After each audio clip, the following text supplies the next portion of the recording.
Hoje então estou aqui para mais um book haul, dessa vez para mostrar os livros comprados ou trocados no mês de maio de 2022.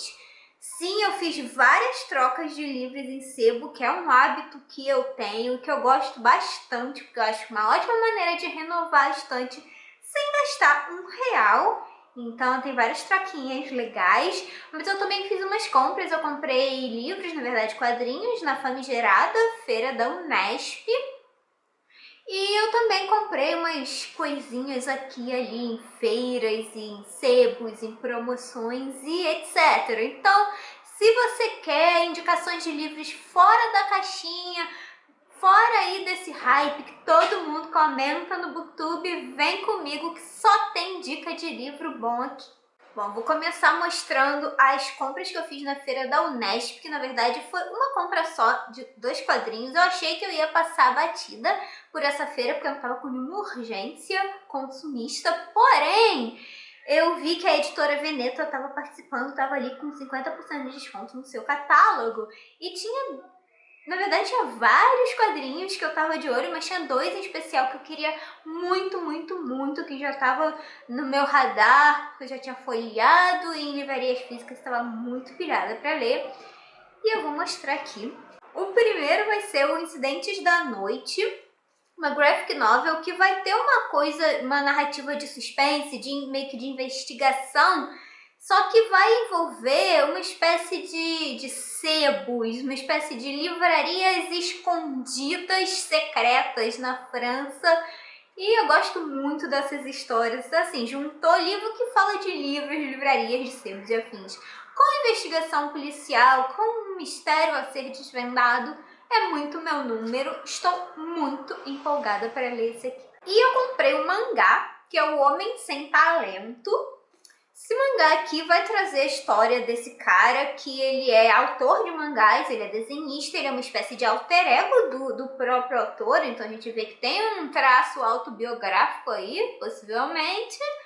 E esse cara, ele desenha mangás, mas ele não tá nem um pouco afim de se render à pressão, à padronização do mercado. Ele tem uma mentalidade meio contra-hegemônica, ele não quer fazer certas concessões no seu trabalho, então ele fica ali amargando um certo ostracismo, ele vive uma certa sensação de fracasso. E esse é o tipo de história que me pega muito, sabe? Eu sempre me identifico muito, eu sempre me envolvo muito com essas narrativas de fracasso, de você se sentir um outsider que não consegue se adequar à maneira pela qual a sociedade é regida, então você está sempre ali meio à margem. Muito meu número também, tô muito curiosa para ver qual é a desse mangá. Aí, mostrar uma comprinha que eu fiz na Amazon, porque depois disso não vai ter mais nada de loja online. Então, certo dia, um livro que estava na minha wishlist havia muito tempo, anos, brotou por R$ 10, por sei lá, R$ 9,90 na verdade, que é o Numa Hora Assim Escura, A Paixão Literária de Caio Fernando Abreu e Hilda Hilst. É uma organização das cartas, né, da correspondência entre o Caio e a Hilda, que eram grandes amigos, e foi a Paula Dipp que organizou, né, então, essas cartas. E é um livro muito lindo mesmo. Ele é um livro cheio de imagens, de fotografia, e ele tem reproduções, né, das cartas. É uma lindeza. Eu não tô acreditando que eu paguei R$ 10 nesse livro, sério. E eu queria muito, havia muito tempo, porque eu adoro livros de cartas de escritores, né? Eu acho sempre inspirador, ainda mais com 2 escritores que eu curto bastante, embora não tenha lido muita coisa da obra de nenhum dos 2.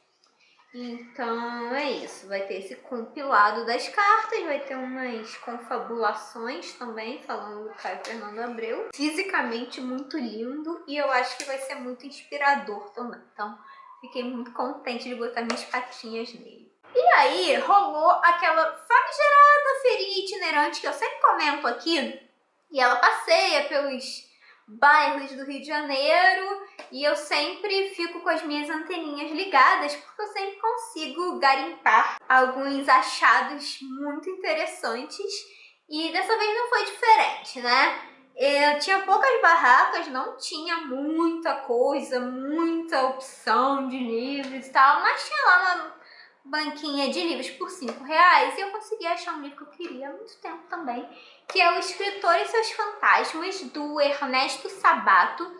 Esse livro também já estava no meu radar e é uma espécie de coletânea de ensaios e textos curtos em que o autor confabula sobre a literatura, sobre o fazer literário, sobre o papel da arte, da literatura, do escritor, questão de por que se escrevem romances, para que a literatura é feita, né? Para que e para quem. Então vai ter uma série de textos em que o autor se propõe a discutir algumas questões referentes à literatura, ao seu ofício. E eu adoro esses livros assim, meio metalinguísticos, livros que falam sobre livros, eu acho que eu vou curtir bastante. Foi R$ 5, achei uma boa aquisição. Aí todo início de mês rola a Feira do Subsolo do Sebo Berinjela, no centro do Rio, todo primeiro sábado de cada mês, e eu sempre faço ótimos achados lá, os livros ficam com descontos muito atrativos, sai muito em conta. Dessa vez eu comprei 3 livrinhos, todos eu paguei bem barato e eram livros que eu já queria ler, então não foi nada muito fora do planejado.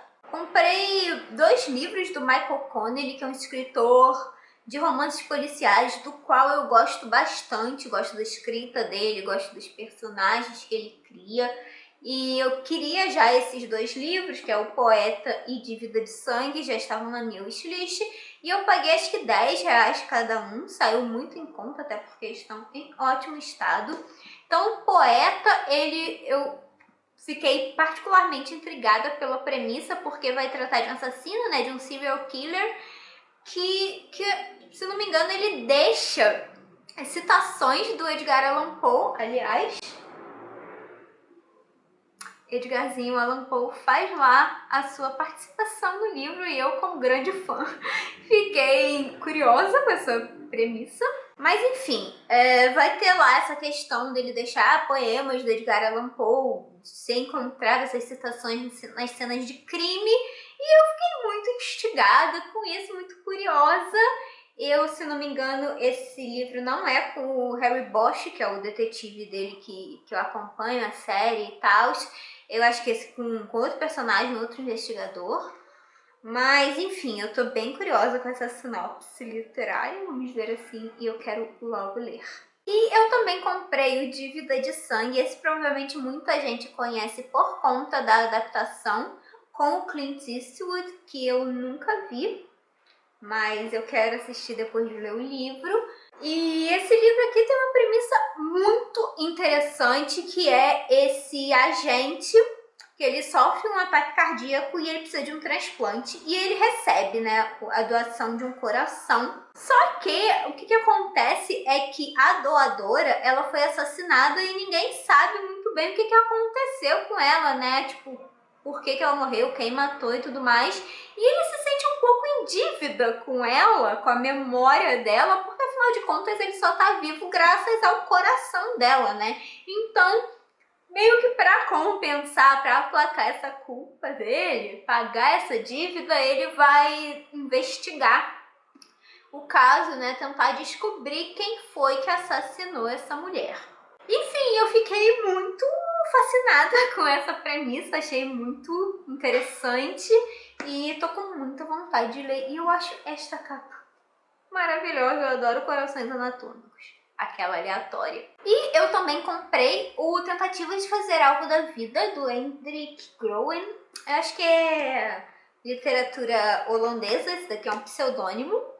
E o que acontece neste livro que eu achei muito criativo, que é uma espécie de um diário desse idoso, que eu já achei bem peculiar. Normalmente a gente vê escrita de diário é muito relacionada a jovens, adolescentes e jovens adultos, coisa e tal, mas aqui não, a gente tem um idoso, ele vive ali a sua vidinha pacata em um asilo, e aí ele resolve escrever um diário, comentar a sua rotina de uma maneira ácida e bem-humorada e às vezes sarcástica, mas que por trás tem uma amargurazinha dessa questão do abandono, né? De tipo, esse problema social que as pessoas abandonam seus entes queridos lá no fim da vida porque não tem tempo e não tem paciência e disposição para cuidar deles, e aí largam as pessoas ali no asilo, e como elas se sentem sós e como elas se sentem meio que descartadas. Então tudo isso vai estar um pouquinho em jogo nesse livro, mas eu ouvi dizer que ele é escrito de uma maneira muito bem humorada, que dá para dar umas risadas apesar de tudo.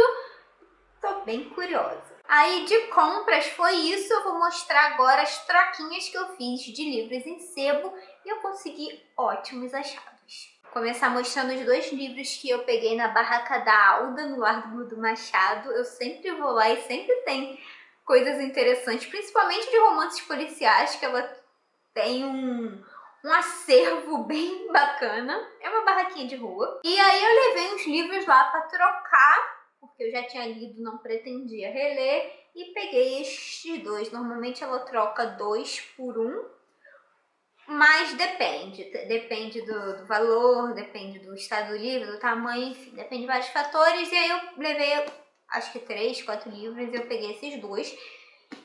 E aí, este daqui, o Correntezas da Maldade, do Michael Connelly, foi uma grata coincidência, porque eu já tinha comprado O Poeta no início do mês. E aí, este livro aqui é como se fosse um revival. Ele começa com alguém recebendo um telefonema falando que o poeta está de volta. Então, eu fiquei interessada em comprar também, porque já que eu comprei O Poeta, deve ser bem interessante ler em sequência.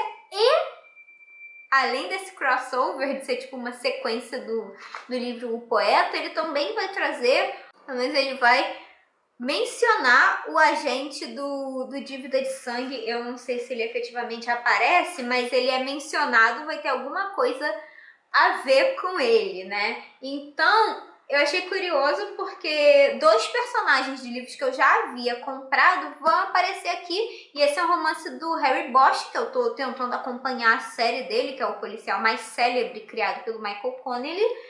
Então, fiquei bem curiosa. Então, vai ser aparentemente o retorno desse assassino, o poeta. E dessa vez o Harry Bosch vai ser chamado a tentar resolver esse novo caso. Enfim, fiquei bem felizinha porque esse livro eu nunca tinha ouvido falar e eu consegui de graça. E peguei também o Cartas na Mesa, que é a correspondência entre o Fernando Sabino, o Hélio Pellegrino, o Otto Lara Rezende e o Paulo Mendes Campos, que eram grandes amigos, trocavam muitas correspondências, e a gente vai ter um compilado destas cartas. Na verdade, eu acho que só vai ter as cartas do Fernando Sabino para eles, não vai ter as respostas, o que sempre me deixa curiosa. Mas enfim, já comentei aqui, né, nesse vídeo inclusive, que eu gosto muito de ler livros com correspondências entre autores, porque eu sempre acho muito inspiradores, e com isso não vai ser diferente. Eu já estava com vontade de ler esse livro, já quase comprei várias vezes, e dessa vez eu consegui pegar de graça. E aí, finalmente, eu fiz uma troca em um sebo, que eu costumo ir para garimpar de vez em quando, e eu levei uns livros lá para trocar, recebi um crédito bom e peguei 2 livrinhos. O primeiro é O Deserto dos Tártaros, do Dino Buzzati. Eu já queria ler este livro tinha um tempo, porque quando eu li A Fera na Selva, do Henry James, eu fiquei apaixonada por essa novela, porque é uma novela que trata de espera, de você ficar esperando a vida toda e perder a vida toda nessa espera que você não sabe se vai acontecer, e no fim você não faz nada, sempre na expectativa de algo grandioso que nunca acontece, que nunca chega, e essa coisa de você desperdiçar a sua vida, a sua juventude. Eu fiquei muito tocada pela novela do Henry James, e eu vi várias resenhas comentando que O Deserto dos Tártaros tinha a mesma vibe, porque vai ser a história desse soldado. Ele vai para uma missão num forte, e nesse forte ele é informado de que estão à espera dos tártaros. E aí no início a ideia não é ele ficar muito tempo, ele logo pedir transferência para outro lugar, mas ele sempre fica na expectativa de quando os tártaros vão chegar. E nisso o tempo vai passando e a vida vai passando, e essa espera e essa expectativa sem fim. E eu tenho certeza que esse é um livro que vai me pegar também, que vai me tocar, porque essa é uma temática que me é muito cara, que eu sempre fico muito pensativa, reflexiva com livros que tocam nesse assunto, nesse tema de você desperdiçar sua própria vida, sempre uma expectativa de alguma coisa grandiosa acontecer. Enfim, ele tem edições novas sendo vendidas por aí, e quando eu postei no Instagram que eu queria ler, se alguém conhecia, muitas pessoas responderam meu story falando que amaram, que é um livro da vida delas, me indicando muito. Então eu fui influenciada, né, pelas minhas seguidoras e acabei pegando na troca. E enfim, quero ler esse logo, até porque ele é bem curtinho. E por fim, peguei o A Vendedora de Livros, da Cynthia Swanson. Esse livro, ele é uma edição da TAG, e eu acho que ele flopou, na verdade, ele não deu muito certo, as pessoas não gostaram muito, então ele nem teve edição comercial, só existe mesmo essa edição da TAG. E apesar de ser um livro muito criticado, ele tem uma sinopse que eu achei muito interessante, porque vai ter aquela coisa do e se eu tivesse tomado decisão X ao invés de decisão Y, como estaria a minha vida nesse momento, né? O que teria acontecido se eu tivesse feito escolhas diferentes ao longo da minha trajetória? Essa é uma temática que também me é muito cara, e aqui a gente vai ter exatamente isso, né? A gente vai ter essa livreira que tem ali uma vidinha pacata, mas ao mesmo tempo ela fica sonhando, literalmente ela tem sonhos com uma versão que parece muito mais interessante da vida dela, uma versão que parece muito mais fascinante, muito mais verdadeira com os sentimentos dela, com as coisas que ela queria, que ela esperava da vida.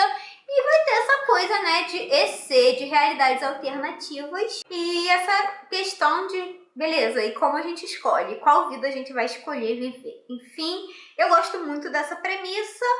Não sei se eu vou fazer coro às pessoas que não gostaram do livro ou se eu vou curtir justamente por causa dessas discussões, né? Vamos ver, guardar para conferir, e foi de graça, então valeu a pena. E é isso, esses foram os livros comprados ou trocados em maio de 2022. Se você já leu algum desses livros, comenta o que você achou. Vamos continuar essa conversa nos comentários do vídeo. Se você gostou, não se esquece de deixar o seu like maroto para me ajudar na divulgação do vídeo, ajudar o canal a crescer, e se inscreva também caso seja novo ou nova por aqui. Agora eu vou ficando por aqui, muito obrigada pela companhia e a gente se vê no próximo vídeo.